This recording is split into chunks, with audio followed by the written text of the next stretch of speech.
Hi, how you doing today? Thanks for joining me. We're going to go to Luke chapter 21 today. It is similar to Matthew 24 and in Mark also, where Mark talks about the end time signs that Jesus speaks about. Remember, he says there'll be wars and rumors of wars. Men will deceive and pretend they're Christ. He says don't believe them. There'll be famines, pestilence, earthquakes. But let's go on, and in Luke chapter 21, let's read about some other signs, okay? And in verse 20, he says, when you see Jerusalem surrounded by armies, you will know that its desolation is near. Then let those who are in Judea flee to the mountains, let those in the city get out, and let those in the country not enter the city, for this is the time of punishment in fulfillment of all that has been written. Now, Jerusalem has always been God's time clock. Concerning this particular prophecy, it has two fulfillments. It actually took place just as Jesus prophesied in 70 AD, 70 years after Jesus was born, and probably a little less than 40 years after he died, because he was crucified at age 33, died, rose from the dead, and ascended into heaven. Before he was crucified, though, here he's prophesying that after his death, Jerusalem will be destroyed and the Jewish people will be dispersed throughout the whole earth. And it happened exactly as he said. Titus came in 70 AD and destroyed Jerusalem and dispersed the Jewish people. And they did not come back together again until almost 2,000 years later in 1948, when Israel became a nation again after World War II. And then in 1967, they recaptured the city of Jerusalem. Okay? So that's where we are in history right now. This prophecy, like I said, is twofold. It's going to happen again. And Jesus has very specific warnings for people. If you'll listen to him, you'll be protected from a lot of danger. He literally says to the people at this time, and he's saying it again in the end times, when you see these nations around you coming to destroy you, flee before they do. And if you live outside the city, don't come into the city, okay? Flee to the mountains, flee to a safe spot to protect you from being killed, okay? Very specific. Jesus also says in verse 24, they will fall by the sword and will be taken as prisoners to all the nations. Jerusalem will be trampled on by the Gentiles until the times of the Gentiles are fulfilled. Amazing prophecy.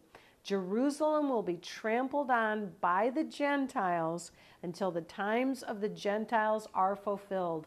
Once again, once Titus came in, destroyed the temple, dispersed the Jewish people from Israel, Gentiles ruled over it for centuries. Once again, until 1948. And now it's ruled by the Jewish people again.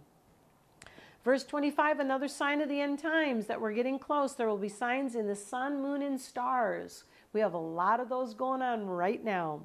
On the earth, nations will be in anguish and perplexity at the roaring and tossing of the sea. Sounds like hurricanes to me too, and typhoons. Men will faint from terror and apprehension of what is coming on the world, for the heavenly bodies will even be shaken. At that time they will see the Son of Man coming in a cloud with power and great glory. Jesus is coming again, just as he said, just as he predicted his death and resurrection, and it happened. So he also predicted his second coming, and I'm telling you, it will happen, and it's going to happen soon. When these things begin to take place, stand up, lift up your heads, because your redemption is drawing near. And here's another powerful prophecy. He says, look at the fig tree and when you see its leaves sprouting, know that the time is near. Okay? And I'm going to close with this today. He says, during these times, and this is for any of you that are fearful about the end times, if you're a believer in Christ, here's what you can do, okay?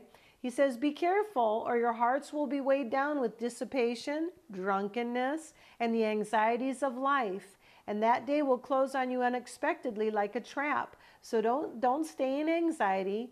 Don't go out and start getting drunk because you're afraid. No, no, no.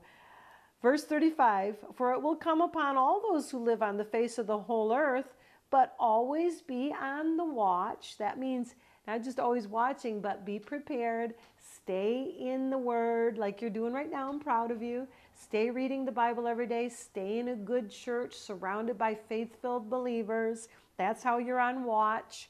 And then you pray, Jesus says, that you may be able to escape all that is about to happen and that you may be able to stand before the Son of Man. So once again, if you're fearful, and I know there are Christians out there, I talk to them, they're fearful about the end time signs. They're fearful about the blood moons. They're fearful about the Great Tribulation. Well, first of all, you won't be here if you're a believer. Jesus is going to take the church out before the terrible Great Tribulation takes place.